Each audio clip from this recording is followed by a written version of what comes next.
Hello everybody, and welcome to ProMX e-seminar. We really appreciate you joining our newsletter. I know you're kind of afraid right now. This guy, Matt Powell, is going to bombard my email box with a bunch of worthless crap, and we're not. ProMX is about theory, movement, and application. And at no time are we going to bombard your email box with any kind of spam. We don't sell your information, anything like that. It's a means of communicating between us and you. Us at ProMX and you out there just trying to find a new way to do things, get some fresh air in your martial art, in your health and fitness, in your survival training. You can always go to our forum and check it out at promx.com. Tons of good discussions. I was on there earlier tonight. We're talking about some great things that, it just amazes me the quality of people that we have on there. We've got experts, everything from health and fitness instructors to chefs, special forces operators, everything you can imagine around the globe, they're there. And you can also go to promx.com to our shop, check out our videos or whatever. But let's go ahead and get to what we're here for. You joined our newsletter, you said, all right, I want to see what this e-seminar is about, and we're going to give you the e-seminar. What I'm going to be talking about, and you got it in the little newsletter that came out, is about the pulse.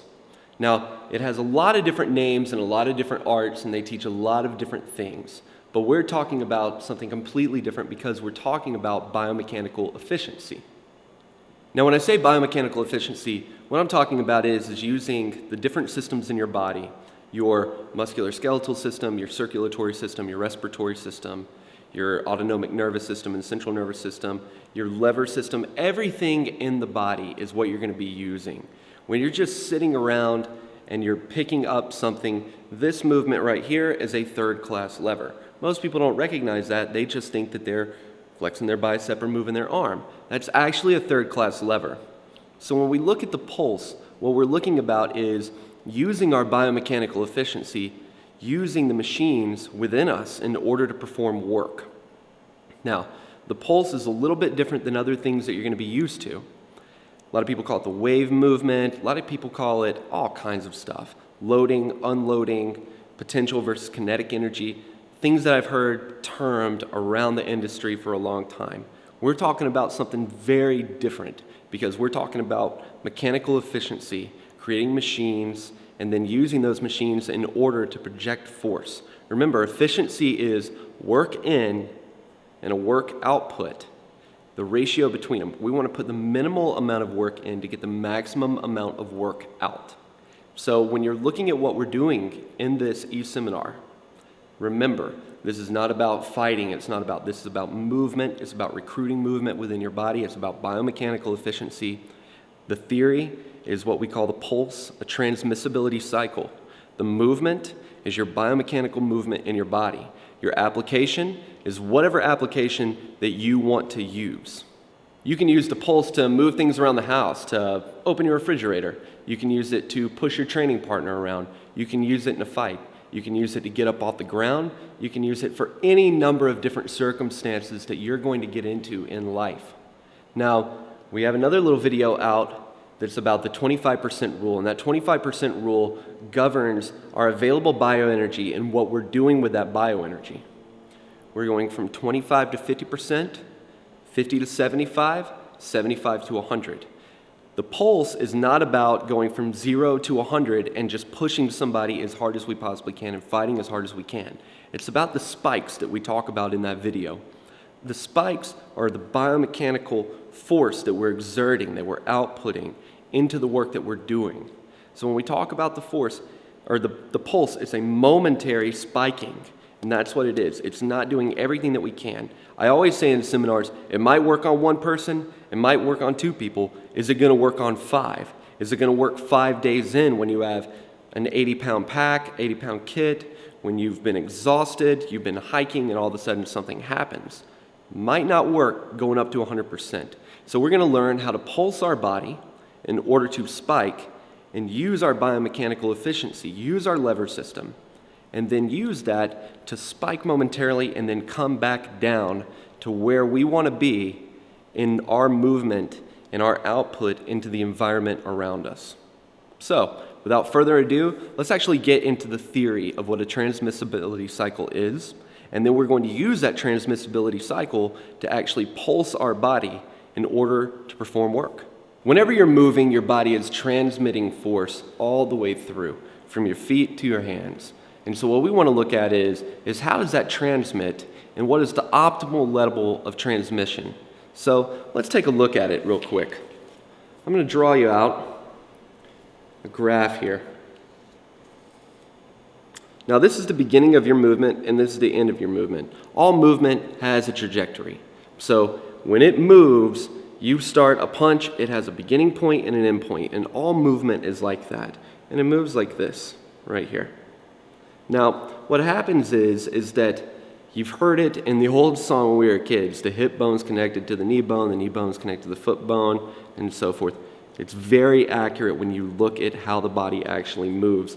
That once the body starts moving, let's say that this is the foot, once it starts moving, eventually the knee is going to start moving.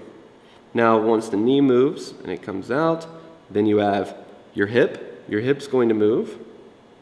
Then you have your spine's going to rotate, gyrate. And then all of a sudden, your shoulders are going to move.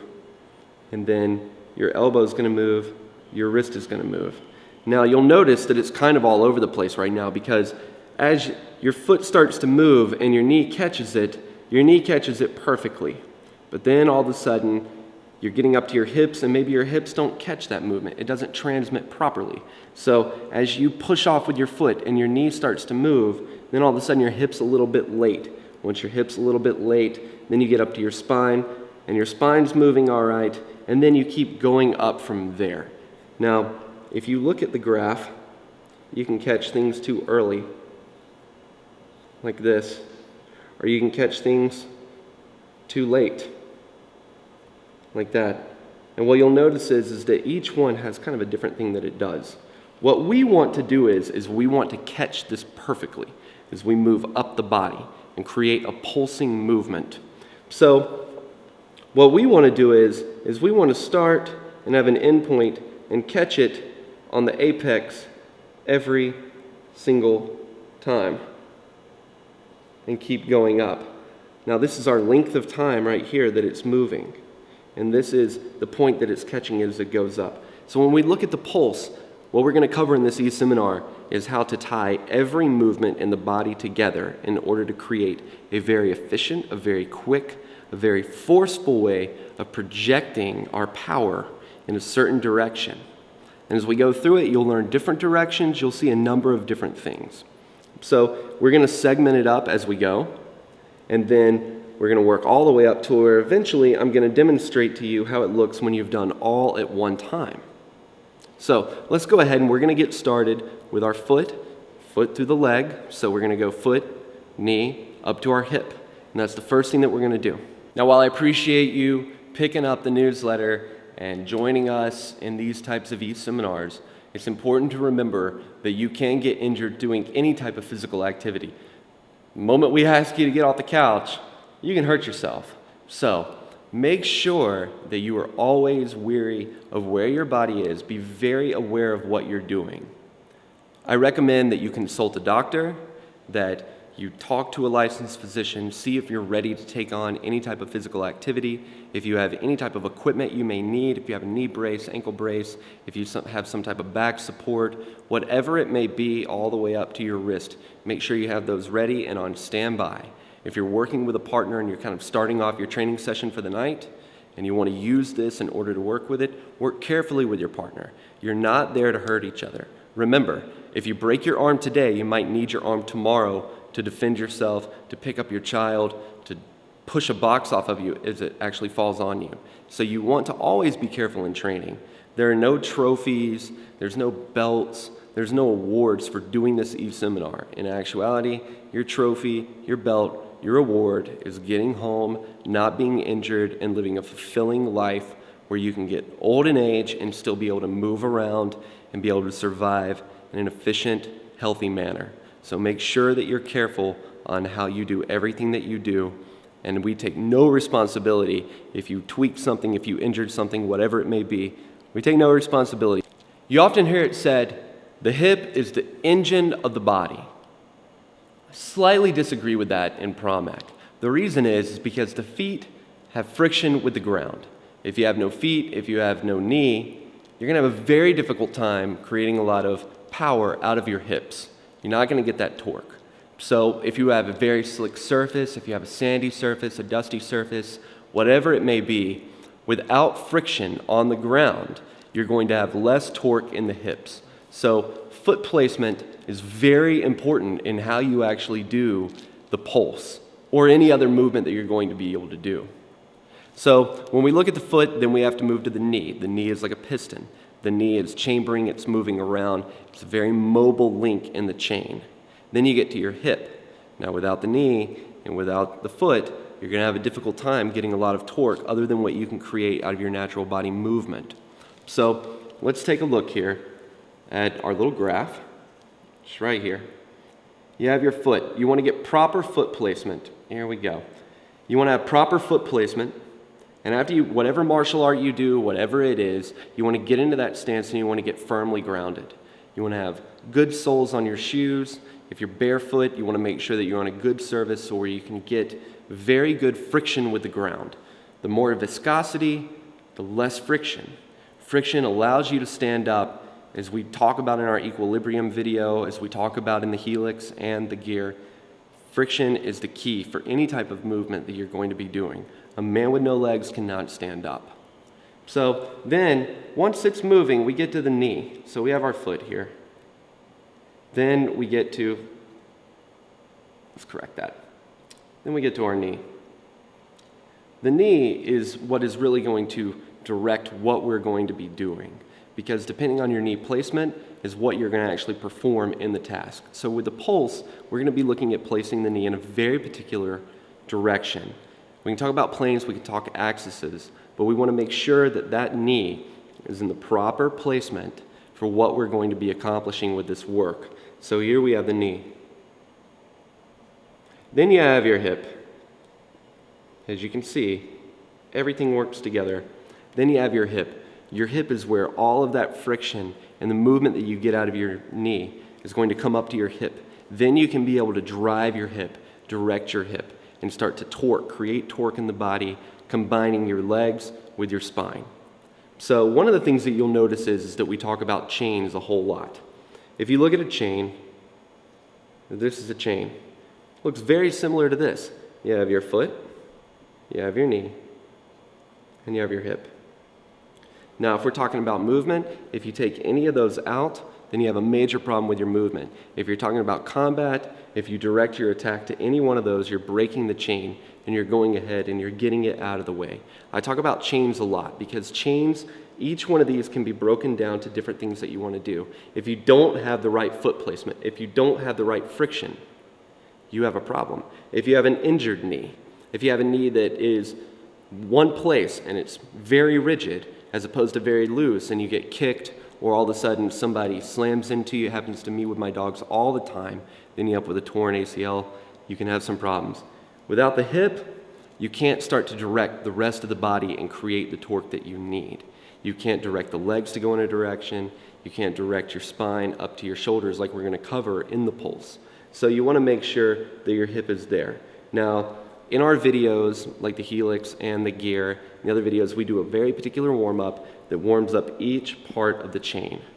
So we want to make sure that when we're looking at this chain, we're looking at how does it operate within a movement set.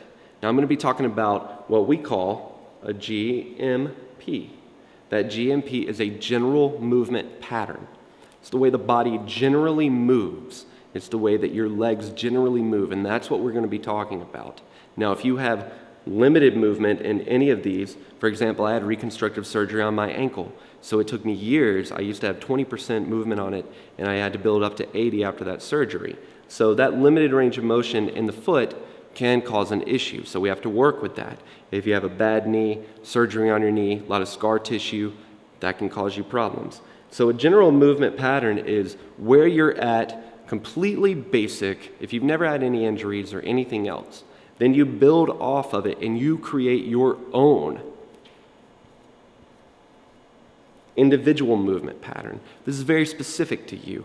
It's how you move. You can't teach somebody how you move because they haven't been through the experiences in the environment that you've been through. So when I talk about GMPs and IMPs through this video, you'll know what I'm talking about. So we're going to go ahead and get into the demonstrational portions where I talk about the foot, the knee, and the hip, and we're going to put those movements together to start our pulse and to start our spike. What I want you to do on this segment is go ahead and just move with me. I'm going to break it down to you for the leg. So I want you to move with me as I move. Put your feet like I do it. Experiment with it. You don't have to do everything that I do movement-wise, but for the learning process, try to get your feet generally where I'm at, and then listen to what I'm saying, and then pause it, play with it. Pause it, play with it. This is a learning experience. This is a learning module for ProMX. If you get our videos, they're very module in nature. So make sure that you just take this as it goes and work with it. So let's go ahead and take a look at the feet. What I want you to do is if you're looking this way, go ahead, take your feet, face them forward. They should be right around where your shoulders are width apart. Go ahead and lift one heel, bring it back to about right here. Not back here, not right here, about right here. Okay? So once you've got that, what I want you to do is test your friction. So just kind of feel the ground a little bit, test the friction, know where it's at. Now that you've got your foot placement, what I want you to do is just push off with your heel. No toe, with just your heel. When you do that, you will notice that kind of bend your knee forward a little bit, root your heel into the ground, lift your toe, and push back. Kind of jerk back a little bit with your heel. You'll notice that your knee locks up and it drives you backwards. Versus the toe. Lift your heel up, lift your toe up. You'll notice that you can start to push off in different directions much easier than when your heel locks up. So what we want to do is we want to transition between not directly on the heel. You want to go midfoot to your toe and kind of keep the toe down through this part of your foot, elevate your heel just slightly, and use that as your movement right there. You'll notice that I'm not flat-footed and jumping. I'm not straight up heel and trying to drive back. I'm simply half the foot on the ground. Now, let's go ahead and take a look at our knee. Now, our knee moves around. Since we're not heel, it's not locked. It can move wherever. So go ahead and move around a little bit with it. Use your knee to get used to it.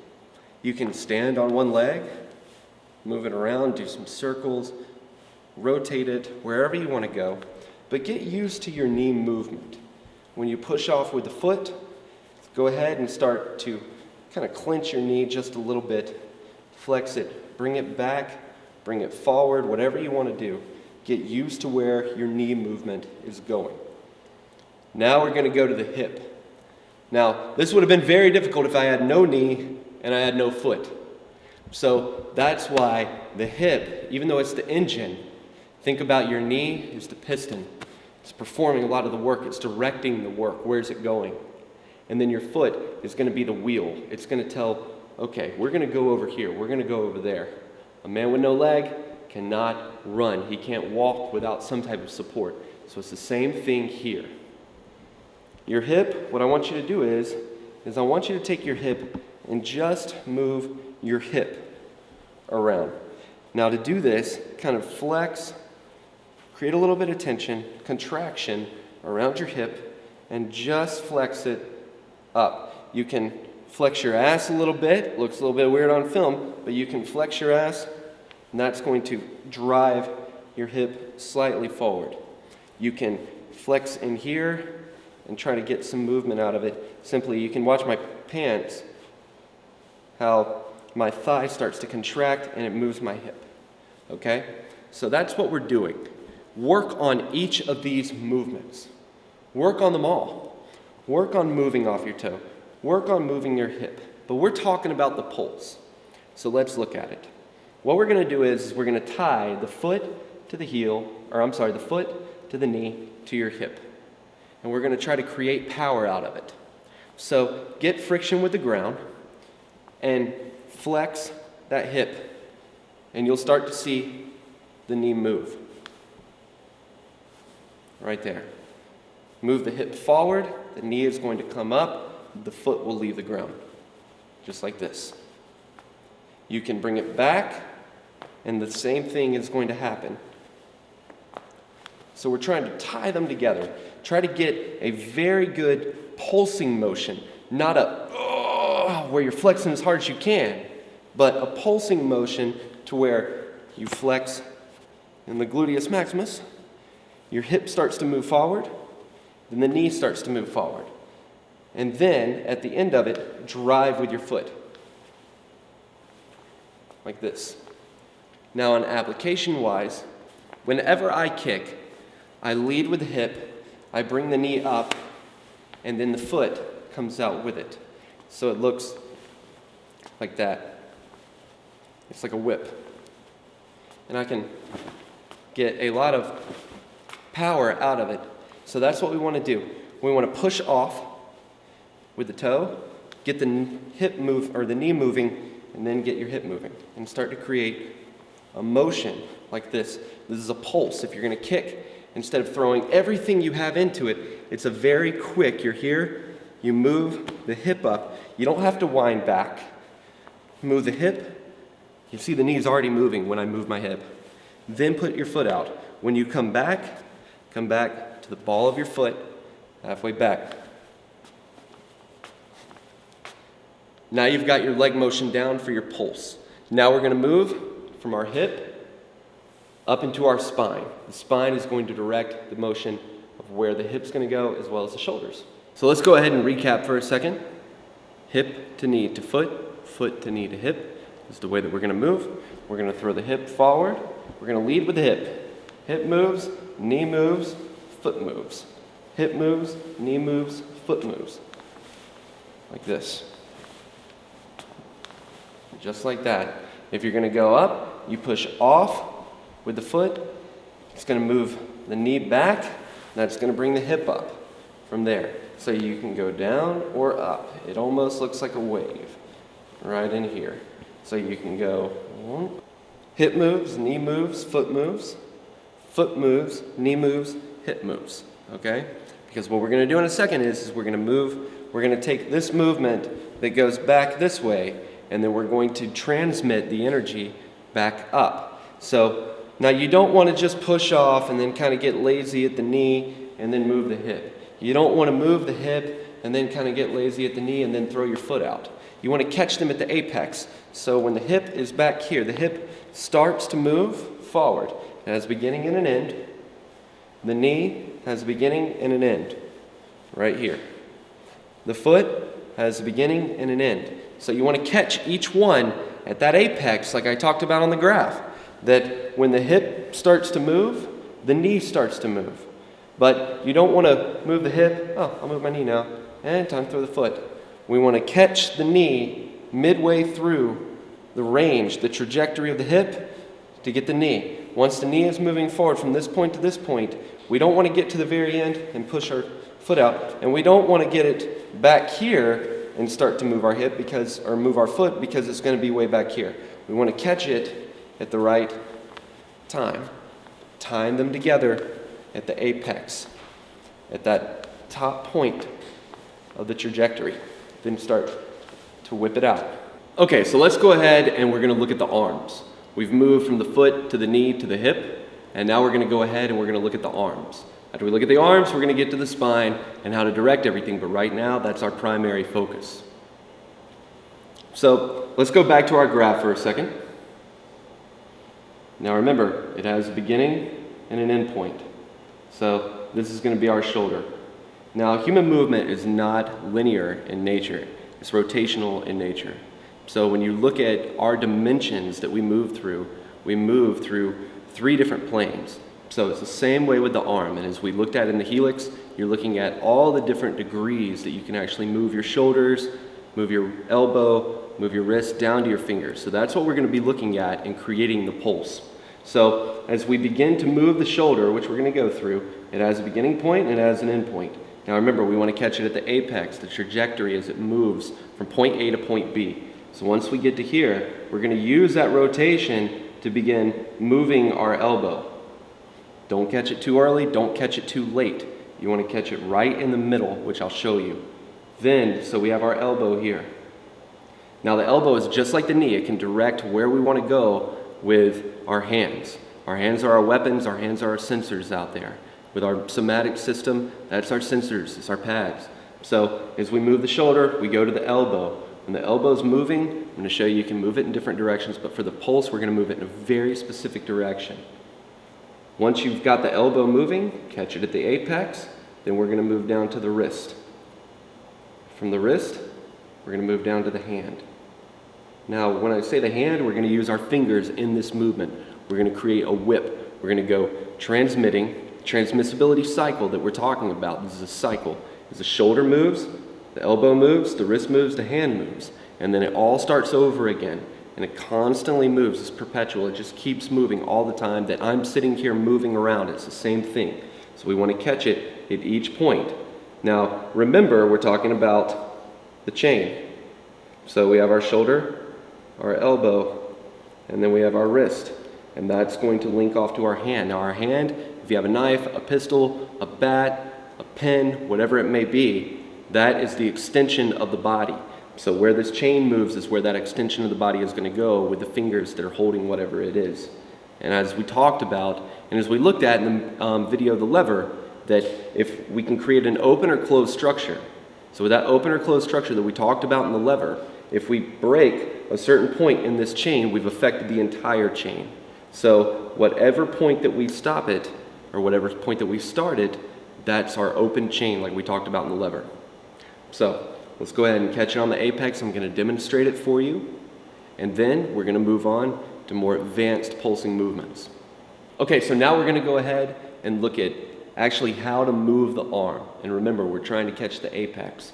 So we're trying to catch it with each link in the chain of where we're actually going to be moving and what we're going to be doing in order to get, remember, efficiency is work in to the ratio of output. So we want to put in as little as we can to get the most out of it, and that's the point of the pulse by the end of this. Every ProMX video, we build up as we go. We're a segmented training system in that we build and build and build till we get to the end. We don't just say, hey, do this, and now you're ready to go. We do the theory, the movement, and the application. We just did the theory, now we're going to do the movement, then we're going to look at an application.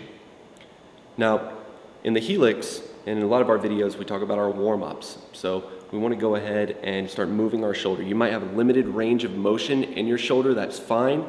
No problem with that. Keep doing what I'm doing in this to try to get the range of motion in your shoulder to be moving. Now, what I want you to do is just hold your arm out straight to the side, like this.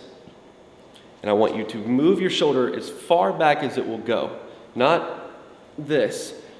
Imagine that you have a rope in your hand and you're just moving your shoulder back. You'll see that my wrist is translating the movement, it's transmitting it. Okay? Now move it forward. Bring it back to the base point, move it forward, like this. Now take it back, move it all the way. Back, move it all the way. In the front, I'm going back, I'm moving it all the way, like this. Now that is the range of motion. Here is the apex, not here, not back here, not back here, not up here. The apex is right here. It's where if you're just standing there in your regular movement, that's where it's going to be. Move your shoulder back just a little bit and lift your arm. So you're moving your shoulder back, move it forward. Now as you'll notice, your elbow starts to move with it. So what we're going to do is as we move our shoulder, you'll see the elbow start to move with it. You can go ahead, roll it. Remember, it's not a linear movement, it's an angular movement.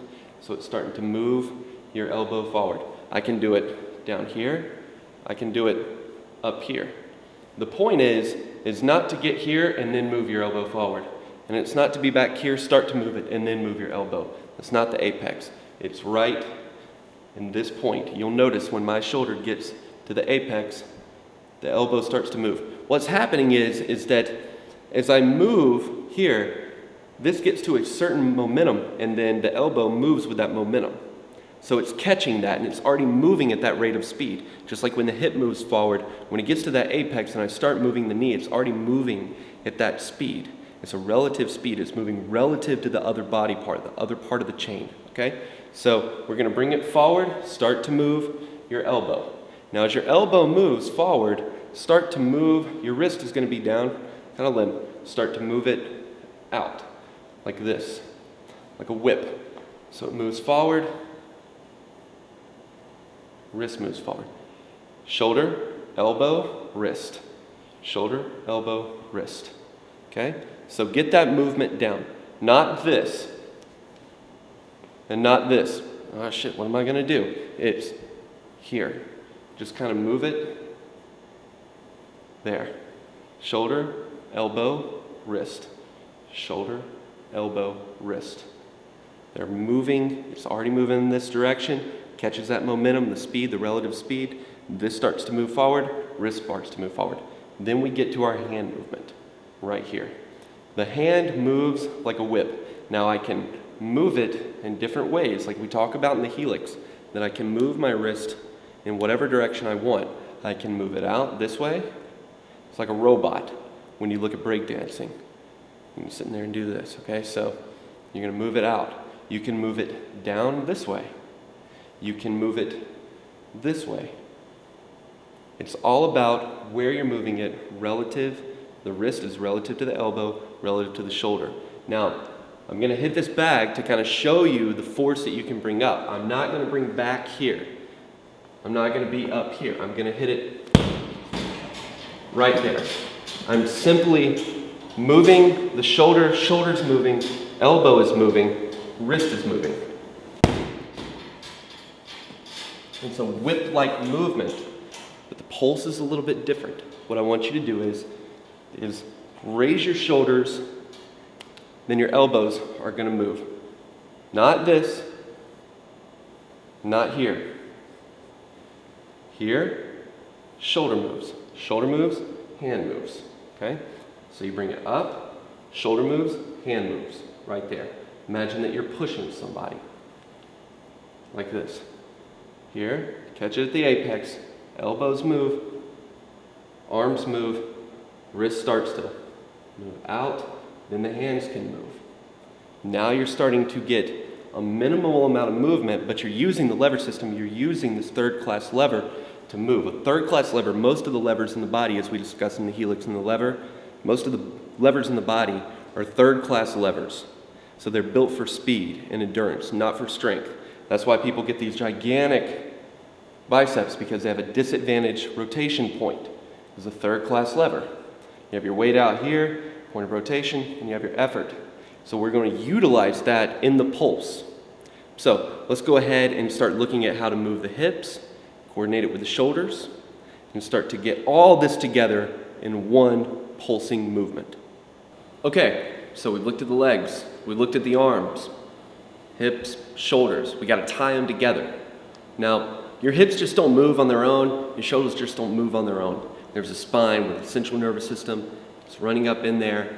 It's moving it. So we're going to manipulate the spine in a direction that starts to transmit the energy from the hip up to the shoulder. This is a pulsing movement. Remember, like I said, in the rule of 25%, a pulsing movement, we're spiking. The pulse is our spike. Instead of going all out hard as we can, we're just simply spiking up using a pulsing movement to do it. Imagine that you're doing a throw. You're doing a hip toss. You're in competition, whatever it is. When you do that, you throw everything that you have into it. If you work up to it and then you pulse as hard as you can using this type of method, this biomechanical interaction, this transmissibility cycle, you'll pulse it, but then when you get done, you're going to have a little bit of energy left over as opposed to the way that you used to. But we have to look at the chain. Now we have the hip, we have the spine, and we have the shoulders. Back to our graph. Hip starts to move. Now we're going to use our obliques, we're going to use our traps, we're going to start moving the spine around and get it moving to get to our shoulders, up to here.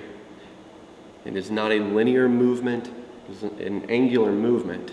Now it will move in the pulse straight, it will move in a linear fashion, but the spine is going, pushing forward up to here.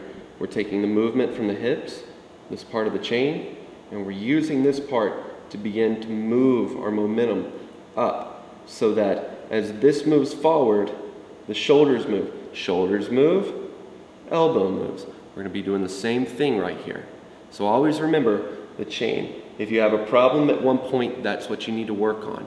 Work on your hips, work on your shoulders. Now we're going to work on the spine and getting the spine moving like we want it to move in order to coordinate and transmit from the hip up to our shoulders. Okay, so let's take a look at moving the hips, translating it up the spine. You'll see this movement up to the shoulders. That's what we're going to focus on right now. So we're going to focus on one hip, and then we're going to go to both hips. And then we're going to focus from one hip to one shoulder, both hips to both shoulders. So let's take a look at it. As I throw the hip, you've seen this a million times. Throw your hip into your strike. Throw your hip into your strike. What we're doing is we're refining it and we're moving it down the line all the way to the hand. Most people say, throw your hip into that strike and throw your hip into that punch. Now we're going to teach you what you really ought to do is create a pulsing movement from the hip up to the shoulder so you can direct using your piston where your weapon is going to go. Okay? So what I want you to do is just position your hip and throw it like we were a second ago. Throw it forward. You're going to use your obliques up into your traps to start to move your shoulder. Now, you don't want to do this right there. Okay? Because then your hip has stopped. So one of the things that we're looking at is the hip moves, the shoulder starts to move. Now then, when the hip continues, it's going to bring the shoulder with it, but the shoulder is going to start at the speed that it is at instead of the hip coming, then the shoulder having to catch up and throw with it. And this pulsing movement, we're going to throw the hip, then the shoulder. Okay? So hip moves, shoulder moves. I want you to articulate your spine a little bit, kind of play with it, kind of move it around, get relaxed with it. One of the things you can do that we talk about in the Helix is you can warm up. You can take your elbows, sink them into your ribs, put your hands out here, kind of lean to the side, breathe out, breathe in through the nose, breathe out, in through the nose, breathe out, in through the nose. Okay? Get your spine worked out a little bit. Do a couple of those gyrations, get your spine worked out, get comfortable. You want to be able to move all over the place because the more movement that you have, the more power you're going to be able to create through the efficiency. So you move your hip, it's not out here. You don't want to get your shoulder moving back here because you don't have the force and the torque of the hip moving forward. So you're going to move your hip. When it gets to about right in this middle point, go ahead, throw your shoulder, and then move both at one time. Here, here, here. Here, here, carry through. Not this, okay? Because then you've got to have added movement and musculature to do it. You're throwing the hip, then you're starting to move your shoulder. You're rotating your spine, throw it through. There. Now, let's look at both. Do that on both sides. Throw it forward. As it starts to move forward, your knee's going to lift up. Then you start to move that shoulder with it. Okay? Do it on both sides. Get comfortable with it. Now let's look at both. What I want you to do is you'll notice that when you bring your hips forward, your back kind of comes like this. Your chest kind of comes back a little bit. You move your hips forward, your chest moves forward. Now I want you to, as you start to move your hips forward, start to bring your chest back and forward, like this. Watch me from the side. Hips move forward, start to bring your chest. Put my arms back here. You'll start to fall off a little bit. You look like a dead fish. Propel yourself, not this, and not this. Here, once it gets to this, I can go all the way out to here. I'm starting here. I can go all the way out. At this point, start to bring your chest out. As your chest begins to come out, throw your shoulders forward. Okay? Goes forward, chest starts to come out, shoulders go forward.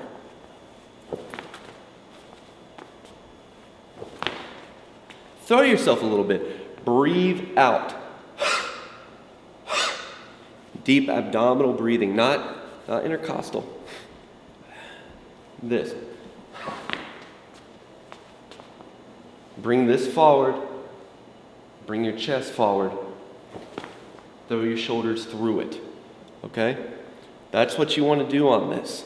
Now we're going to put them all together into one movement, and we're going to move this bag further than we can on a regular push. And we're going to move it further than we can on a regular punch.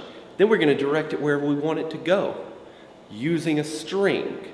So let's go ahead and take a look at what the string is. Now it's time for us to put all of this together into a pulse. A pulse is built on a string. It's built on a whip. We've looked at everywhere. Our feet, we got our friction. We built it up to our knee. We built it up to our hip, to our spine, to our shoulders, to our elbows, to our wrist, to our hands. I'm running out of space. You know what most people are when they do this? Most people are this. They want to push somebody, their feet here, and they're like, and then they get to their hands. That's the difference. They might have some, they might have some hip in there a little bit, right in this point, but it kind of goes right over it. It acts as a tangent, like that. I don't want to do this. Look at how much I have chained together on this in the transmissibility cycle. And I can do this repeatedly, over and over and over again. This is a whole lot more than just this. And if anything really shows you what the pulse is, it's this graph right here. All of these points can be directed in a certain direction. I can throw my knee this way, I can throw my knee that way. I can throw my hip to the left, I can throw my shoulder to the right. This gives me options on where to move through biomechanical efficiency. As opposed to, I just got to push somebody, I'm going to use my hands, I'm going to push off with my feet, and then I'm going to throw my hip into it a little bit. Most people just use raw power to do it. Might work on 1, might work on 2, won't work on 5. You're going to get exhausted. We want to use this to pulse all the way up and see where we're going to go with it.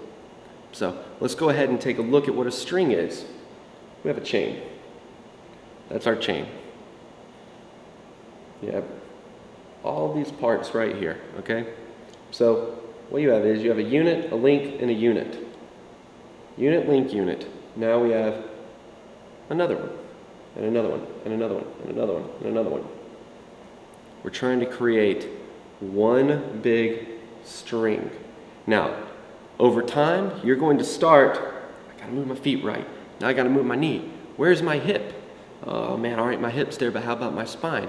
Am I bringing my hip forward and then arching my back a little bit and then bringing my shoulders forward? When I arch it, what am I doing? That's a chain that you're working on. The point of the pulse is to create a seamless string. This is the pulse right here. It's all of this in one trajectory instead of linked together.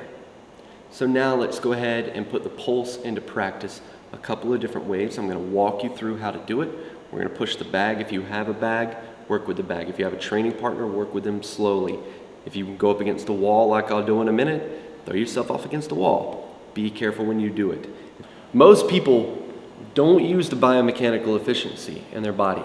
They don't use their lever system, their muscular skeletal system. They don't use their respiratory system like we're going to do in a second when I talked about breathing out. They don't do that. They just raw force it through. There's an old theory in Russia, and most people know that my training came from a very scientific system in Russia. My theoretical basis came from there, and ProMX went in its own direction. There's an old theory that you could break the speed of sound with the human body simply through transmitting movement up. And people would say, the naysayers, what people are probably saying right now watching this, yeah, well, what would be the point? You know, it would, nobody's going to imagine the power that could be created out of a body that could move at that speed. That is what we want to do. We want to create that type of power in our speed. We want to create that with the pulse. So let's go ahead and take a look at how to do it. Okay, let's create a pulse. If you have a heavy bag, get your heavy bag. If you don't, you can go over to the wall. I'll show you in a minute how to do the wall. If you have a training partner, be careful with them. Put your hands on their chest, whatever you want to do, okay? Now we're going to start off at the feet. We're going to work up. I'm going to show you each individual movement, each part of that chain working up, and then we will start to create a string of movement that moves up the body. So let's start with the feet. Remember that I was talking about having your feet in the right placement so that you have your friction properly, okay? So you want to bend your knees a little bit and sink into it. Start to move like this. All right, so we're going to push off with our foot. That's going to move our knee. When our knee moves, that's going to bring our hip. Okay, so we're going to push it off. Then what we're going to do is once we have that, and we've got that movement down, all right, we've gotten comfortable with it, now we're going to move to the hip. The hip's going to move forward, spine's going to articulate. When the spine articulates, the back is going to arch, chest is going to come forward, shoulders is going to come, then we're going to go down, okay? So let's look at it. I'm right here. I just want to push this. This is a regular push. Okay, remember, 25%. This is a heavy bag, it's about a 100-pound bag, so I'm just pushing it with my arms. That's what I'm doing. Okay, now we're going to do a pulse. We're going to move our body through it. Let's watch that again. I'm moving like this. I've got my hands here. I'm moving in this direction. As my hips move forward, my chest starts to move forward. My chest starts to move forward, my elbows start to move. Then my wrist. Here, there. And breathe out. I am using no more force than I did a second ago, doing that with just my arms. I am simply here. You can see that's moving, the elbows move, the wrist move, out to the hands. All the way out to the extension of the hands is what I'm putting on it. So my hips move, spine arches, chest starts to move forward, chest starts to move forward, shoulders start to move forward. Okay, now we'll really put it on there. I'm no more energy than when I push it out with just my arms. But I'm loading my body in order to do this. Let's look at it. Feet rooted, knees move forward. Knees move, hips move. Hips move, back arches, chest comes forward. Chest comes forward, shoulders come forward to the elbows, out to the hands. I'm moving it. Put a little bit of breath on it as well. So you're here, grab it, hold it. Now you'll notice I am not moving like this. It's a very different movement. Slow it down, slow-mo it, I don't care. It's a very different movement than a forward body movement into the bag with just the arms. And I'm putting a lot into that, trying to get it out there. I'm simply here, I'm moving forward and pushing it out. It's coming back at a much faster rate than when I just push it with my arms. Push it with my arms. Okay, now I'm going to push it using the pulse. And it pushes me back. The force is much greater when you do it. So let's work our way up into a string. Knees move forward. We're grounded. Knees move forward, hips move forward. Hips move forward, back arches. Chest comes forward, shoulders move, elbows move. Now you can push up, you can push down. It's a little bit hard to do down on a heavy bag. Got a lot of rotation on that because I'm having to push down on it instead of pushing up where it's anchored. So that's all we're doing. Moving forward and pushing it. Trying to create a pulse. You're here. Push it off. Now, let's go over to the wall. What I'm gonna do on the wall is I'm gonna show you how to throw yourself off the wall using this. Very different than just pushing off the wall. Let's take a look at it so I can give you another way to practice with the pulse. Now remember I said that you can direct it at any point. So let's look at doing the direction while we're doing the pulse. Instead of going straight through it, I'm going to begin to translate the movement and transmit it to just one arm. That is where, like I said, this engine is going to move me. This torque is going to move me. It's going to move where this is going to go. So instead of going straight through it, I'm going to begin to translate it into that direction completely. So if you can imagine that you have somebody or you're doing a throw, you can move it in that direction instead of pushing it or pushing it that way. I'm going to use very little movement to move it over there. So this is one arm pushing it in that direction. Right there. I'm just using one arm. Right here, the way most people do it. And moving it. Okay? Now I'm going to pulse it. I'm going to begin to throw that hip forward and then get this arm moving in that direction with it so you can see me pulse in that direction and see the distance that we get versus just one arm.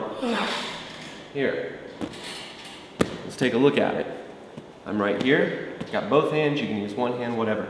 I'm going to begin to use that pulsing movement that we talked about all the way through. So, as I'm here, I'm trying to get it more movement.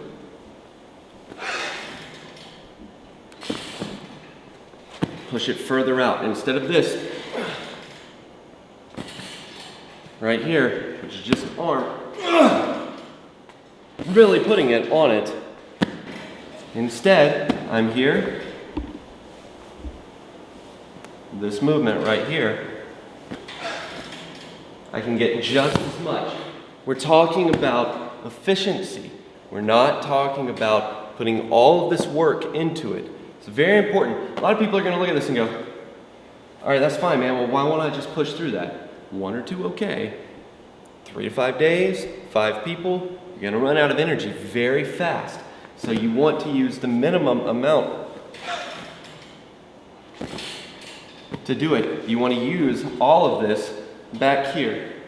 Arch, rotate, rotate, push into it. Do it one more time. Here, here, here, there.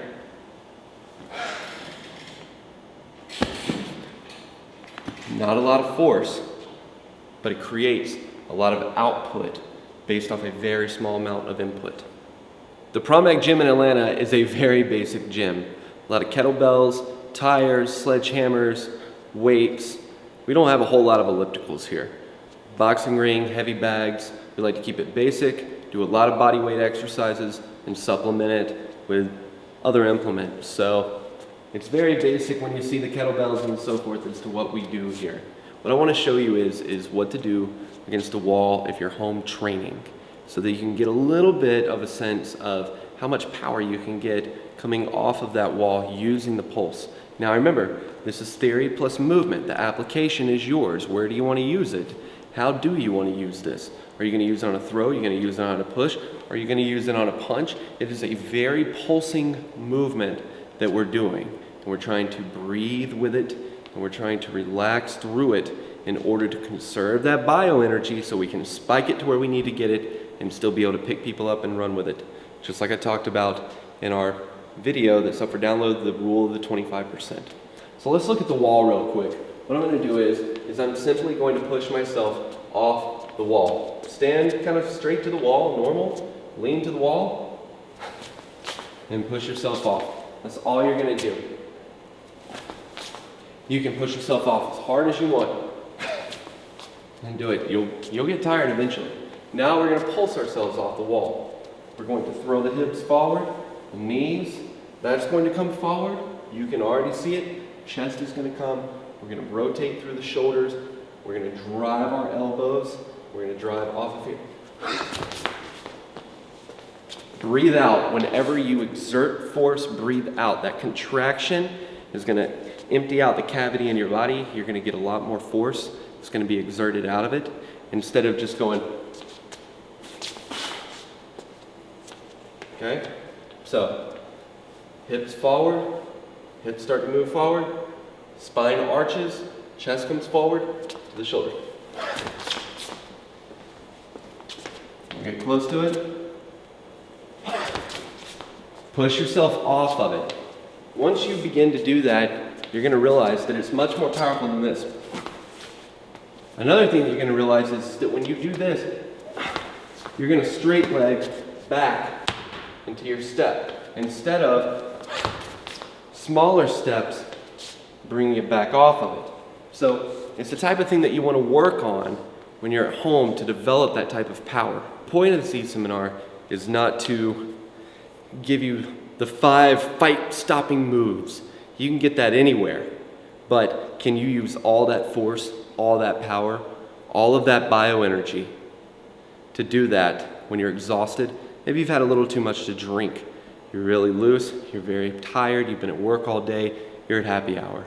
You're out at a forward operating base, been there 3 days, out on patrol, dragging things around, crappy food, all of a sudden you end up in a situation, 60-pound kid, and you're having to fight somebody off of you, but you're exhausted, and then you got another situation, somebody to drag, and you got to pick up a can.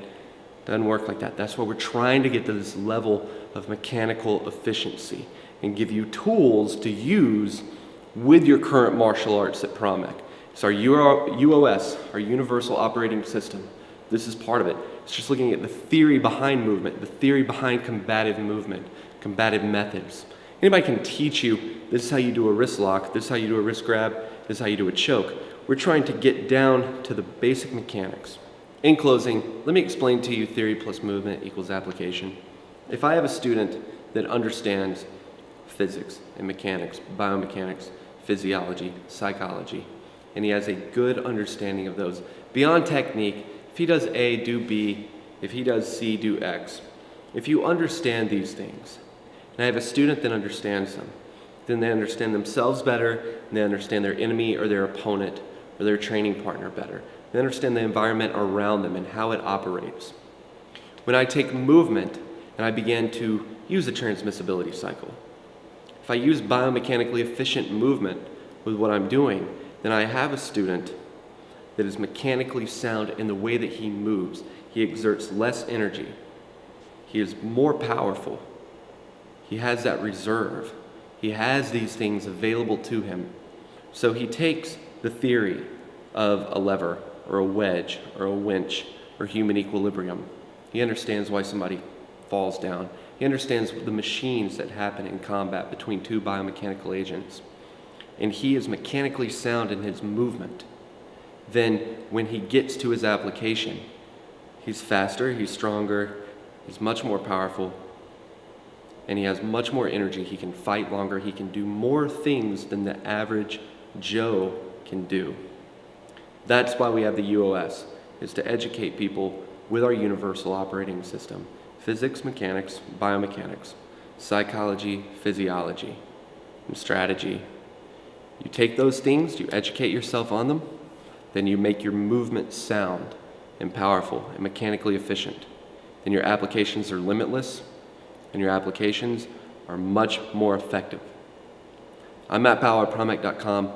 Thank you for joining our newsletter. I hope you got a lot of information about this. You can go to our forum. You can email me at matt@promx.com. Plenty of information on our website, all over the web. Friend us on Facebook, facebook.com, ProMX System. Hope to see you soon. If you have any questions, let us know. Thanks a lot. Have a good night.